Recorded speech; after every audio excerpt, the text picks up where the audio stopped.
Hello again, classy people, this is Josh the Top Hat Gamer, and this week I'm reviewing Mad Max. Video game adaptations of existing properties generally have a bad reputation, but in recent years we've seen a definite increase in the quality of these games.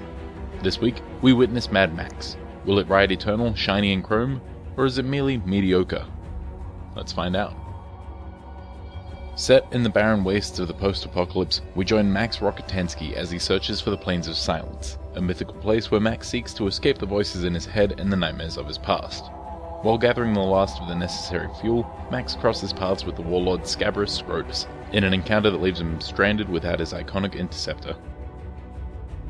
Found by a reverent mechanic in possession of a highly customizable vehicle, Max must now turn this magnum opus into the perfect way to reach the Plains of Silence.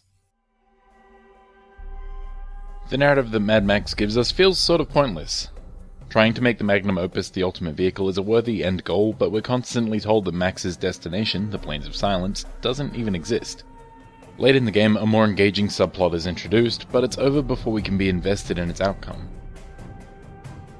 While the story of Mad Max fails to impress, the visuals and sound design are solid, though not without their own issues. The wasteland looks good, though the endless expanse of sand, shantytowns and crumbling highways understandably begins to get old pretty quickly. Minor changes to the colour of sand and a few neat landmarks here and there do what they can to keep the environment interesting, but if you go into Mad Max hoping for more than just sand, well, you're gonna be pretty disappointed. Mad Max is a sandbox in the most literal way possible. The cast of characters, like the environment, features very little variety. The stronghold leaders you'll encounter are about as interesting as Mad Max's character designs get, which is extremely disappointing considering this is the property that gave us the S&M, football pads and spikes on everything aesthetic. The game also features a group of warlords known as the Top Dogs, and they should be the most visually interesting characters in the game. Instead, we get a group of palette-swapped Lord Humongous wannabes. On the audio side of things, Mad Max is an impressive cacophony of roaring engines, earth-shaking explosions, and the pounding of war drums. When the action ramps up, the heavy brass and drums kick in and it helps to create an intense, adrenaline-pumping experience. With that said, in the more quiet moments the game's soundtrack dies down and shows a much lonelier side to the wasteland. The only misstep in Mad Max's sound design is the voice acting. Certain characters deliver solid performances, befitting the toady from Mad Max 2, but for a game set in what is essentially Australia, there are very few good Australian accents. Even Max's voice drifts between being a really good natural Aussie accent to the most forced, awful sounding accent ever. Also, it's pronounced Dinky Die, not Dinky D. Dinky Die. Get it right. Luckily, the gameplay of Mad Max is a far more consistent affair. It's about as sandbox games get, with a focus on vehicular combat and Batman Arkham-style melee. There's a wide range of vehicles on offer, including the game's main focus, the highly customizable magnum opus. With so many different vehicles that can be driven, it's surprising to find that for the most part they all handle rather differently. It's just a shame then that you're given the magnum opus, a car that you're supposed to upgrade and customize to the point of not needing any other vehicles. Thankfully, customizing and upgrading your magnum opus does feel rather rewarding, from the gameplay benefits of being faster or more durable, to the awesome visual upgrades that come with having better armor, wheels and new paint. As I mentioned, it sort of defeats the purpose of having such a wide variety of vehicles to choose from, but it's hard to not love the car that you've just spent all your resources on. It's surprising to see just how much you can personalize your vehicle, as having the best upgrades doesn't necessarily give you the best car. For instance, if you're looking for a faster, better handling ride, then removing a lot of the armor and defenses from the opus will give you the speed and responsiveness that you seek. With that in mind, much of Mad Max focuses on vehicular combat. Your armor and defenses can make the difference between life and death in the wastes, so striking a balance between speed and combat capability is important to say the least. Ramming and sideswiping enemy vehicles has a satisfying level of impact behind it, and using ranged weapons like your shotgun and harpoon is made simple due to the auto-aim and slowdown the game gives you.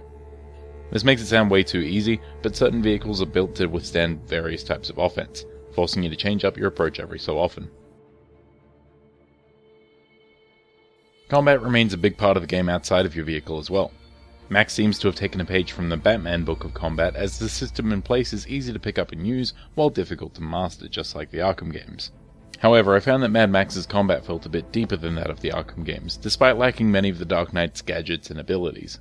Timing your counterattacks or holding down the button to perform a strong attack feels more involved than the system found in the Arkham games, and the environmental interaction alongside the use of basic weapons gives the combat a messier, more visceral feel. Some would argue that the melee feels clunky, but I think it lends itself perfectly to Max and the Mad Max universe as a whole. Plus, someone on the development team seems to really love wrestling, so you gotta love that. Now, to say that the map on offer is expansive would be an understatement. Mad Max offers you multiple huge desert regions to explore, and while they aren't always the most visually varied locations, they offer plenty of side content and activities to keep you busy while you build up your perfect car. Side missions range from Far Cry style strongholds to be cleared out, to air balloons that can be utilized to uncover more of the map, similar to towers in Assassin's Creed games. You're also given access to strongholds that you gradually upgrade by scavenging for special parts. These upgrades can give you certain bonuses such as free fuel and water, elements that would otherwise have you hunting the wastes for them. The fuel and water systems could have potentially been a frustrating hindrance, but I found that fuel for my vehicle was never an issue, while I was only using my water if I'd just come out of a tough fight. Although Mad Max offers a very solid gameplay experience, it feels like it's missing something. It lays the groundwork for an amazing game, but it almost needs a gimmick to draw people in and differentiate itself from the crowd. In all honesty, something similar to Shadow of Mordor's Nemesis system would have felt right at home here and would have allowed for some super memorable moments and characters. But, as it stands, Mad Max's core gameplay remains merely enjoyable, and doesn't offer anything truly memorable. With its various narrative and design issues aside, Mad Max is still a really enjoyable experience.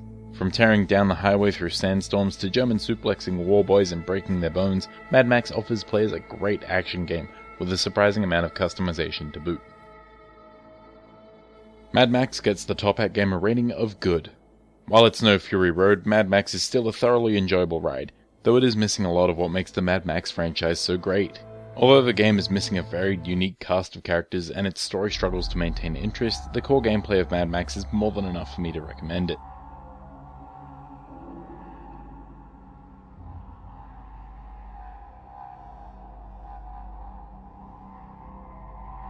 Thanks for watching. I hope you found the review informative. If you missed last week's review on Metal Gear Solid 5 The Phantom Pain, click the annotation. Now if you'll excuse me, it's time for the Top Hat Gamer to die historic. But not actually, I want to live. I'd like to keep living.